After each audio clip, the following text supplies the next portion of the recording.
Ignition sequence starts. 6, 5, 4, 3, 2, 1, 0. All engine running. Liftoff. Liftoff.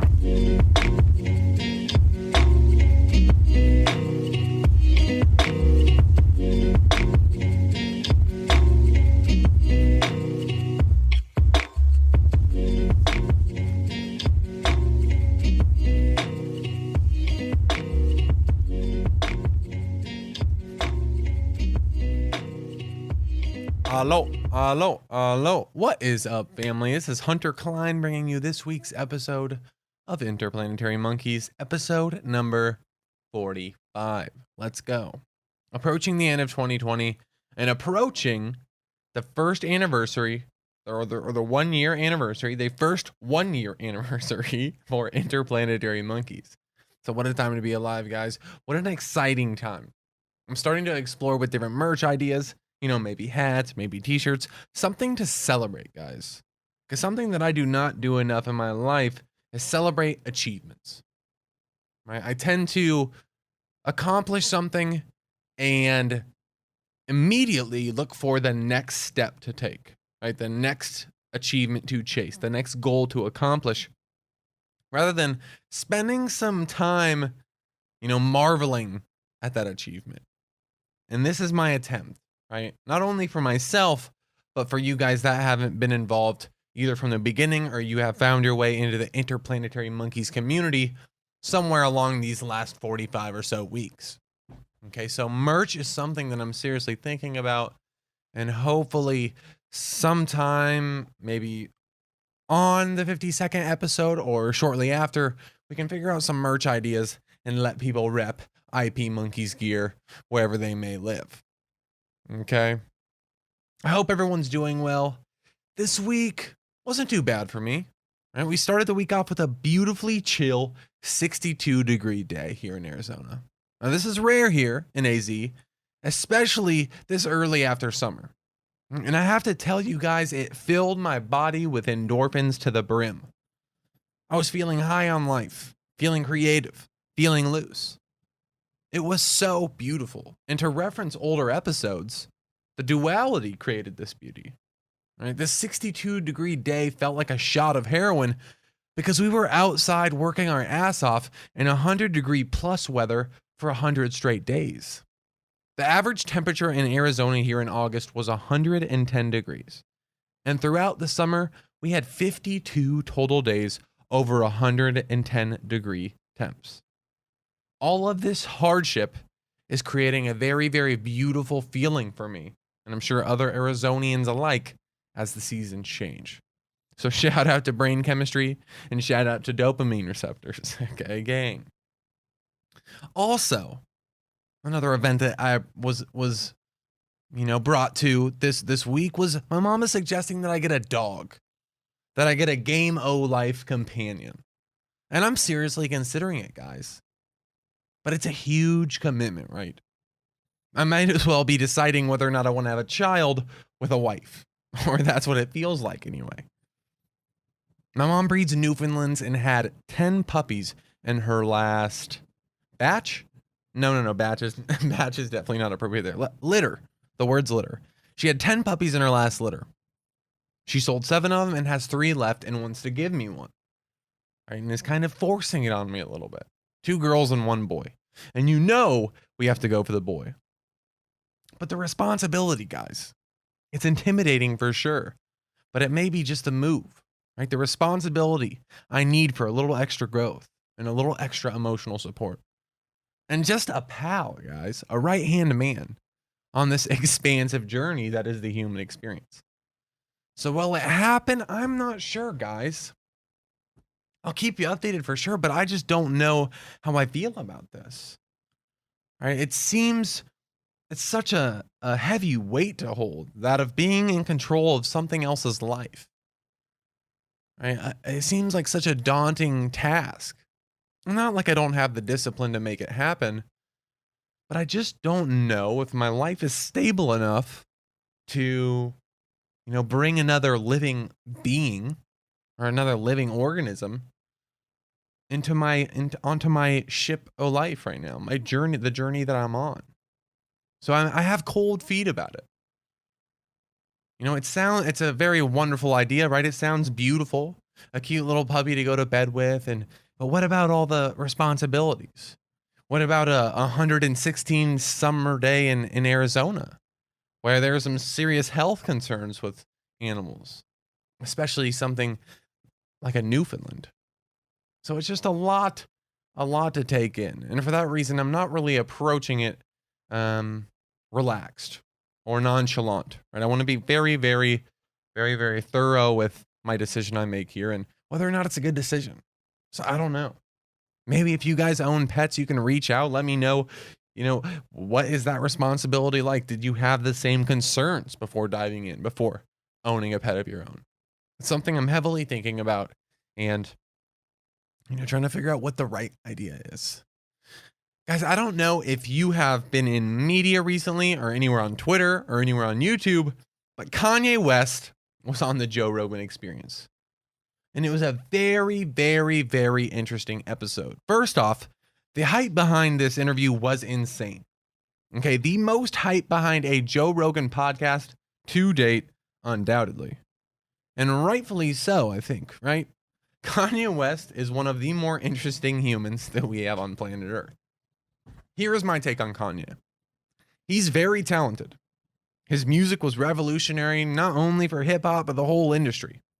And his unique perspectives on the world and creativity that allowed him to do what he did with music has assisted him in the other fields of life like fashion, business, and so on. But the ego on this man, I believe, comes from another place. It seems that all this insane praise the world gives Kanye has really, really fucked with his head. And this is what I mean here. He legitimately thinks of himself as a god. And can you blame him? Okay, put yourself in his shoes for a minute. Take yourself through what he has experienced in his life. Anywhere he goes, he has random people literally kneeling at his feet, I'm sure. And probably more so than any celebrity we have seen in modern times. The type of praise, the type of attention Kanye gets is not default for famous people. It's very unique for him, I believe, because of his mindset and his creations, the style of music that he portrays his personality through. Also, everything he has tried, everything this man has dipped his feet into has turned to gold. He has succeeded exponentially over and over again. His ability to create music could be argued as one of the greatest of all time, and his creations in fashion have become world renowned. If you aren't into hype culture, his shoes and clothing is very expensive and sought after and very popular in the clothing hype community, right? Where clothing is limited in count and people wait in lines to get it as soon as it releases. But while Kanye's ego is large, I don't agree with how he carries himself. I just don't think it's a mystery why or how it's there. And I think it is understandable. Right? People praise this man to a level that we've never seen before. For whatever reason it may be, I could speculate, but undoubtedly, he is put on a pedestal as a god by the public. 100%. And along with this, his own experience of life is one where he never fails. Everything he's tried, he succeeds. Whether that be because of his actual true talent or the money he has backing projects, regardless, everything he does is a success. And now his ego is also heavily coupled with religion. Okay, it seems that Kanye had somewhat of a coming to Jesus moment a few years ago, which has now placed him in this train of thought where he was chosen by God to change the world. He was chosen by God to change music, fashion, and now he believes he was chosen by God to be the leader of the free world. Yes, Kanye West is running for president of the United States. And if you listen to the political questions Joe Rogan asked him, he is running for president with little to no political knowledge whatsoever. Now, he means well. I think it's important to note that he means well. You can hear in his answers that, he does care about humanity. And he does truly believe that God is telling him to be the president. Right? But he has no knowledge on political stances or common political conversations whatsoever, guys. It was hard, especially near the end of the podcast, where Joe was like, all right, if you want to be president, let's talk about some presidential issues. And the answers, his feedback was so floaty and just, guys, it was like someone showed up to a political science college course the first day, and the teacher, or Joe Rogan in this case, was testing the class to see how much they really didn't know. Now, that's what it felt like when Kanye was answering these questions. It was rough. And this all made the end of the podcast very interesting and very floaty, hard to follow. Right? But if you're thinking towards this interview was anything like mine, I'm sure you'd is it possible? What I'm trying to say here is it really possible? Could this guy pull it off? All right. And also, I had no idea that Kanye was actually taking this so seriously.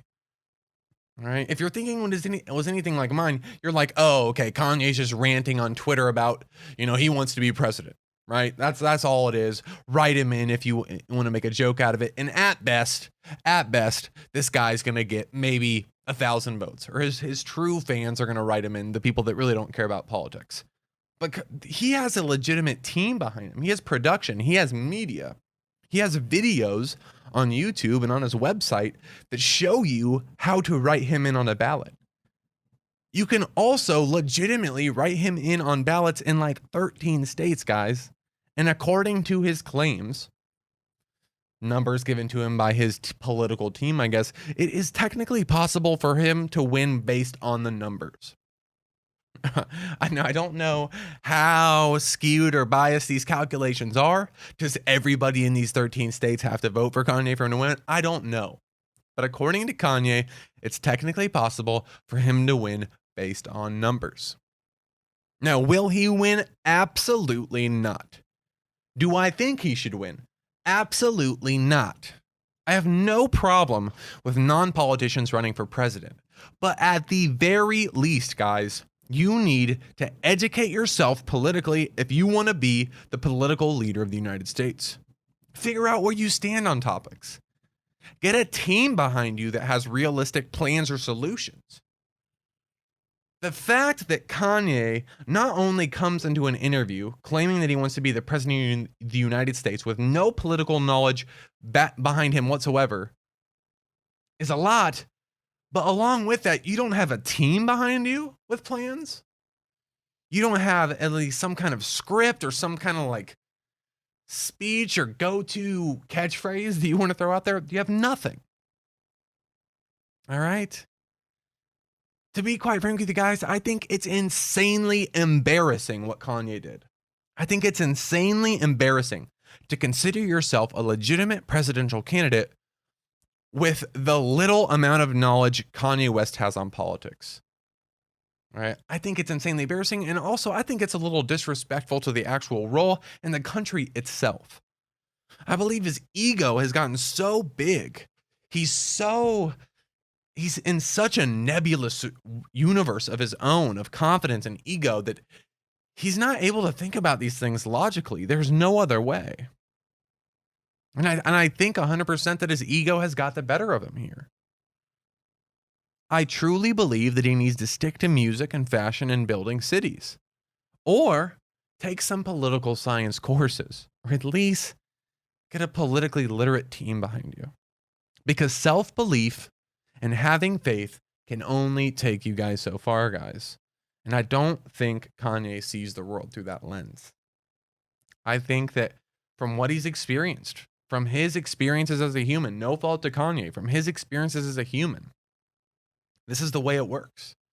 If he believes in himself and he has faith in God, then it always works out for him. I just don't think this is one of those cases. Remember last week when we talked about the blind spots in a perspective, me looking for the blind spots in my perspective, the things that I miss as a result of the way I approach the world. Well, let's apply that to Kanye, because Kanye West believing that he was chosen to be by God to be president is exhibit one of blind spots as a result of the way you approach the world. All right. So yikes, guys. Always develop, never get comfy, and constantly repair the kinks in the armor. I think Kanye is at a point where he is comfy. I don't know if he's really developing that much, or the way he's developing is not efficient. You know, the way he approaches life is so tried and true through his successes in different fields and through the praise he gets. Everything he's done, he's accomplished. You know, it's been a huge success. I think as a result of that, Kanye has his perspective, maybe his knowledge, maybe his tool set has concreted, right? Has become concrete. It's solidified. And that doesn't allow, it just seems like he's not growing in the right directions right now. That he's not looking to develop. It's very, very confusing, guys. It's a very, very, very interesting topic to dabble in. We could literally talk about Kanye West for 3 hours because this man is unreal. Bottom line, Kanye West is very, very hard to follow in interviews. His brain thinks in 6 different ways at one time. And he goes on tangents left and right, and he can't stay on topic because his mind wants to shift. And what makes sense to him as a logical next conversation point makes zero sense to anybody else. It's very hard to follow. And I just don't think there's much you can do to help someone like that, especially when their ego is so inflated because of the large amount of successes they've had in the past. Now, lastly, I'll say that the end of the interview is mostly comprised of Joe Rogan taking the Kanye's want to be president very seriously. So Joe says, here, I'll help you. Let me ask you some presidential questions, and let's get your point of view on this so people can actually make an educated decision to vote for you. And every single answer from Kanye was just very floaty. It wasn't politically informed at all. There was no political information behind it. It was just very, I care about humans. So the interview wasn't the most entertaining. It was entertaining because it's just Kanye himself and the hype behind it, but not a lot of value specifically, I don't think, other than some of the mind stuff, the mindset stuff Kanye uses, right? I think he might have some good principles for self-confidence, believing in yourself, anxiety, and so on. Guys, something I have been developing my opinion on recently is the media and the divide in America right now, right? The social dilemma put this topic in my head, and it really hasn't left since I watched this documentary. Mainstream media needs to be held responsible for a large majority of the chaos in 2020, 100%. I'm putting a stamp on it. That's how we're starting this. This year, I have done a much better job of getting information from the primary source rather than regurgitated content from journalists. And it is opening my eyes to how shitty mainstream media can be, guys. Up to this point, I've really only talked on the fear-mongering aspect of media. And this being journalists using scary, eye-catching titles to get your clicks, which ultimately get money. Now, along with this, I was mainly focused on the consumer side. Our side. The side of be careful what you click and consume. Check your sources. Check for biases. Where are you getting your articles from? Are you reading multiple articles, right? The consumer side, be careful with the information you consume because it's not all legit. But what about the other side, guys? I was completely missing the other side, and quite possibly the more important side of the two. This being the creators, guys. Those producing the media. The fearmongers themselves, the clickbaiters themselves. Why is it that we are not holding the journalists of mainstream media more accountable? Why is it that when we talk about the relationship between clickbait news and your average citizen, that we focus mainly on the citizen, the reader, like I have been up to this point? Why was I initially steered in the direction of, well, we need to be more careful? Why was I not? Why is no one talking about the fact that we should maybe be pointing our fingers at the people creating the bullshit? Right? It's always, well, you should have known. The article was in this newspaper. You shouldn't believe everything you read on the internet, right? It feels, guys, like we are in a time where it's normal and accepted for professional journalists to poorly write articles with half-assed facts and biased statements to push an agenda. Friends, journalism is defined. The definition of journalism is the unbiased production and distribution of reports on current or past events based on facts and supported with proofs or evidences. And I can't help but feel like the job of a journalist has completely lost its definition in the age of social media and in a time where clicks equal cash. That definition does not apply to the journalists of today, to the field of journalism today. Unbiased production and distribution of reports? Absolutely not today. Based on facts and supported with proofs or evidence? Very rarely. Journalism, the art of providing the people accurate and unbiased news, has become politicized and unreliable. Okay, terms like fake news have become mainstream. And we don't know how to tell a legitimate online source from a fake one, guys. What the hell is going on? Again, journalism is defined as the unbiased production and distribution of reports on current or past events based on facts and supported with evidence. This is not the case today. Journalism has lost its definition in 2020. And the answer, guys, the answer to all this has to be holding journalists more accountable. All right? You should not get to write a bullshit fear-mongering article that spreads across the internet without some sort of repercussion. You should not be able to host news on your website that does not hold evidence or proof without some sort of repercussion. Okay? Imagine if society started taking action on this, guys. Imagine a world where we find bias and fake articles and we set them on fire for the internet to watch burn. I hate to show it in this light, but imagine a world where journalists are fearful of writing shitty articles, writing bias and non-legitimate articles because they don't want the internet to eat them up. Because if they do write bullshit articles, if they do fake a fact, or if they do have bias, their name will be found and spread across Twitter, and people will bash them for not doing their job correctly, for trying to bamboozle society. I think that is the answer to this, guys. This is the type of world we need to go to, undoubtedly. We've got to get better at spotting and punishing bullshitters in the digital world, because it is quickly becoming our whole world, okay? Everything is becoming digitized. Everything is going online, guys. So next time you see a crappy article with little evidence or obvious bias to push a certain idea, figure out who wrote it and tweet at them the definition of journalism, please. At least do this for me, okay? We've got to do something about this, because for whatever reason, no one cares about journalists that write shitty articles or that write fake news. Right? Not only are they not brought to the surface, or not only do we ignore who wrote the article, but we let it spread like wildfire through our society. We let it pull us apart. We let it polarize the nation. Instead of being like, hey, you're not doing your fucking job. And until you abide by the definition of journalism, as a journalist, you're not allowed to publish articles on said website or this website.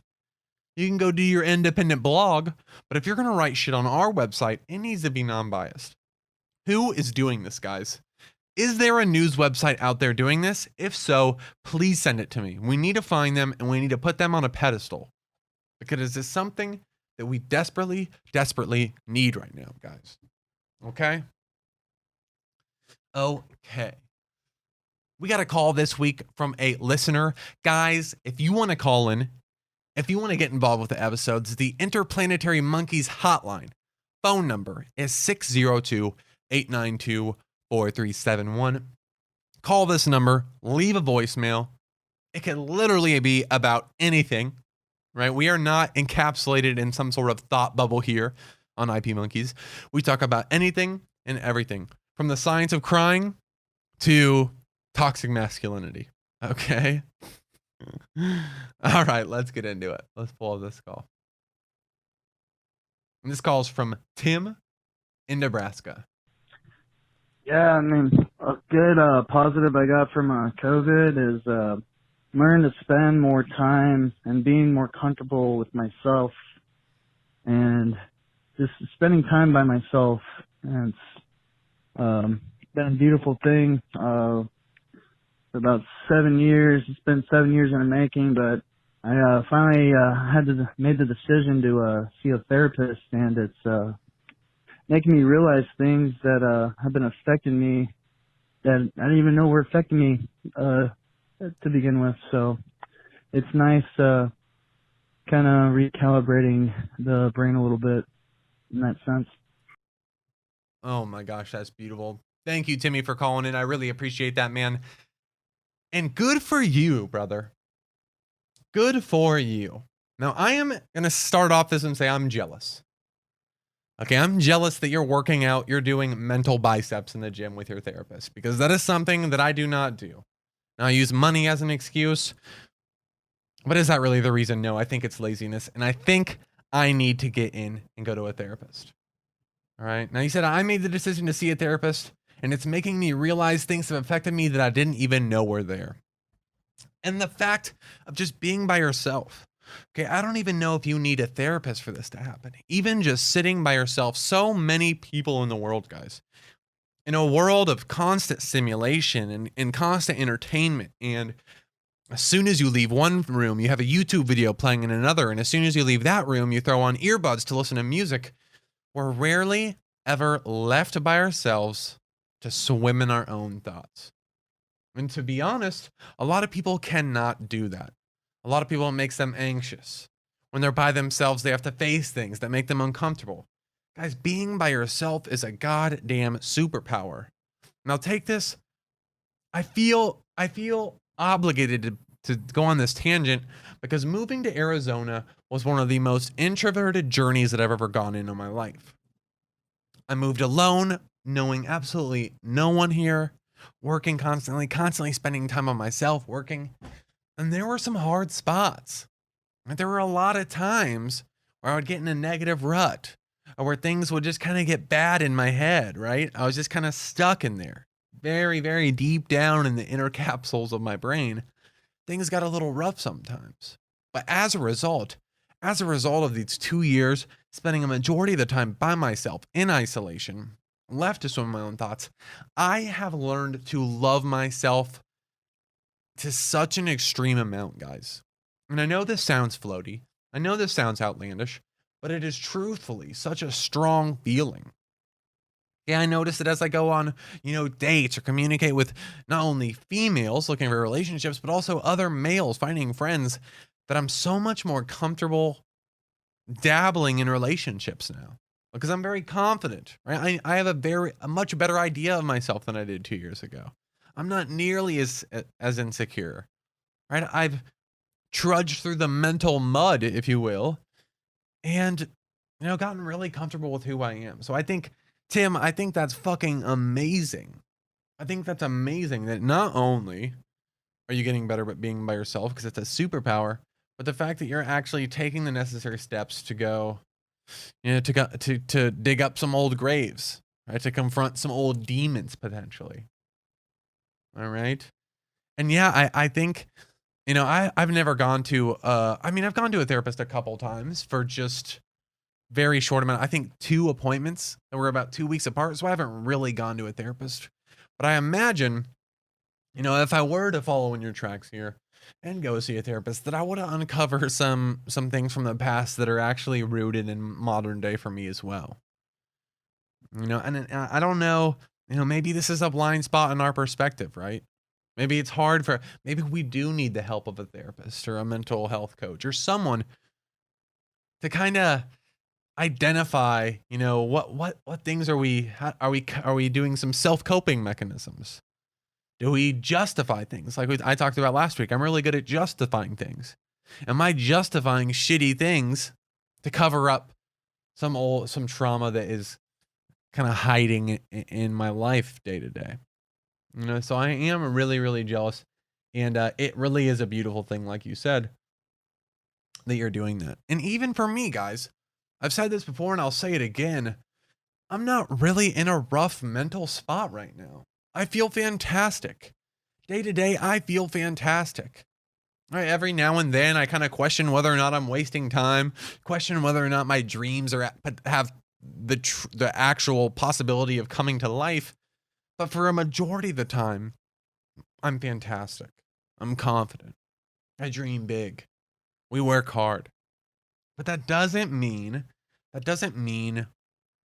that a therapist is not needed, that working on your brain, that going and talking to someone about the human experience, the monkey brain that controls the show, that's not helpful, guys. There's always improvement to be had. Just because you don't have any immediate health issues, it doesn't mean that you shouldn't go to the gym, right? Just because you don't have a heart issue doesn't mean that you don't have to start running. Right? You can be healthy as shit. And going and running is probably one of the best decisions for yourself because it's preventative. Right? It's healthy.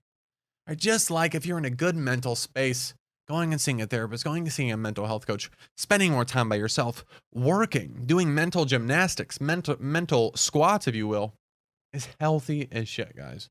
So that is why I'm very jealous of you, Timmy. And I think you might have inspired me a little bit. We'll see after this episode. Right now, I'm kind of like, I'm in the zone. I'm kind of in the mood. And my motivation is peaked right now. We'll see how long that lasts. But this is something that I've been pushing off for a while. I do need to get in there. I do need to see a coach. And I do need to start doing those mental squats. All right? What else is going on, guys? Not much. Not much at all. Halloween.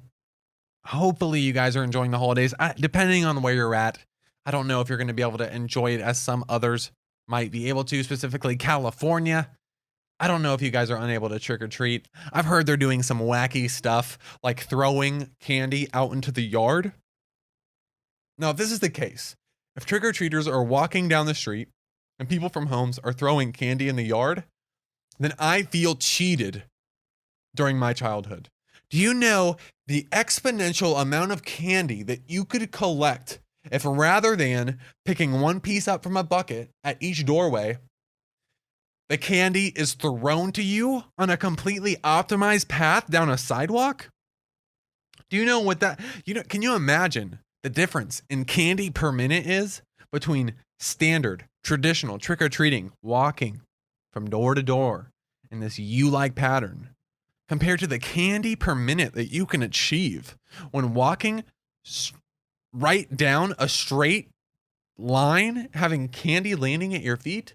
Guys, if this is the case, then COVID blessed the children of California with an absolutely beautiful Halloween and has blessed their taste buds. Now, I don't know if this is the actual case. The last I heard, the last Californians I talked to, they had no idea what was going to be able to happen. Right? It'll be an interesting little endeavor, and it'll be interesting to see if trick-or-treating does happen, what extent California's very, very restrictive government does to penalize these people, because they tend to be a little extreme, like shutting people's water off if they're throwing parties during COVID events. Thus, why many, many people are leaving that beautiful state. But yeah, so have a good Halloween. Enjoy yourselves, guys. I have no idea what I'm going to do. I'm probably going to sit by myself and watch something on the television or work on a podcast or something. I live in an apartment, so I'm not going to be handing out candy, and I'm kind of bummed about it. I don't get to participate. I don't get to see people all excited with their families and such, but, you know, we had our time, okay? We had our time in the world of Halloween and the overstimulation of our taste buds. But I'm going to end it there, guys. One more time before we go, the IP Monkeys hotline, 602-892-4371. If you want to call in like Tim did this week or like Ethan did a couple weeks ago and get involved with the podcast, share some ideas. Guys, I've said this before and I'll say it again. Just like I'm doing on this podcast, sharing thoughts, perspectives, outward processing. You know, taking people on a mental journey. If you guys with this hotline, you have the opportunity to call in and do the exact same thing. Okay. Share your perspective. Maybe even affect some listeners' perspectives. All right. This is a community. I want it to be interactive, and I want to allow viewers or listeners to get involved if they so choose to. All right. All right, guys. That's it for this week's episode of Interplanetary Monkeys. This is Hunter Klein, and I'll see you next week. Peace.